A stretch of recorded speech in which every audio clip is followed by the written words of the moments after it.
గ్రామానికి విద్యుత్ కోసం వచ్చిన అధికారులు మహిళల పట్ల అసభ్యకంగా ప్రవర్తించారని, విద్యుత్ మీటర్లు ధ్వంసం చేశారని లక్ష్మపూర్ గ్రామస్తులు ఏఈపై ఆగ్రహం వ్యక్తం చేశారు.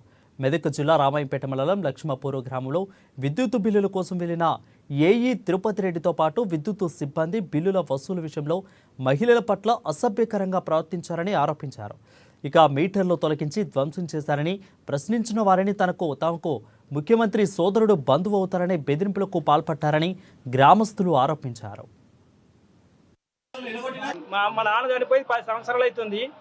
మా నాన్న మీటర్ ఉందని చెప్పేసి వాళ్ళు రెగ్యులర్గా నడిపించి బిల్లు మొత్తము కట్టాలి తప్పకుండా అని 5,000 బిల్లు మినిమం బిల్లు వేసారు. మళ్ళీ ఫైన్ అని చెప్పేసి ఫైన్ ఒకటి మళ్ళీ ఏదో కేసు అని చెప్పి కేసు వేసారు. నిన్న మొత్తం ప్రొద్దున్నకి ఇదే జరిగింది.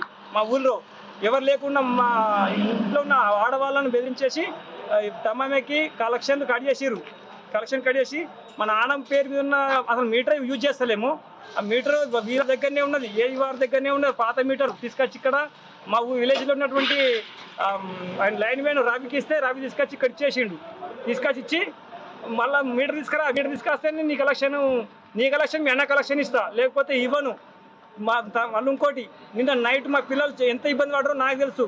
ఇన్నాడికి వచ్చి బిల్లు కట్టమని చెప్పేసి వైర్ కట్ చేసి డిస్కనెక్ట్ చేసి ఎంతమంది చేసిండు అనేది ఊర్లో నా ఒక్కటి పరిస్థితి చెప్పుకోవడానికి నేను డైలీ లేబర్ కదా, డైలీ లేబర్ ఆ మీటర్ను ఏంది అది పాత మీటర్ అని చెప్పేసి కొత్త మీటర్ తర్వాత తీసుకోవాలని చెప్పేసి పాత మీటర్ తీసేస్తామని చూసి, కానీ ఆ పాత మీటర్ బిల్లు పే అయ్యేదాకా ఏమని చెప్పేసి మళ్ళీ వాడిని పెట్టేసి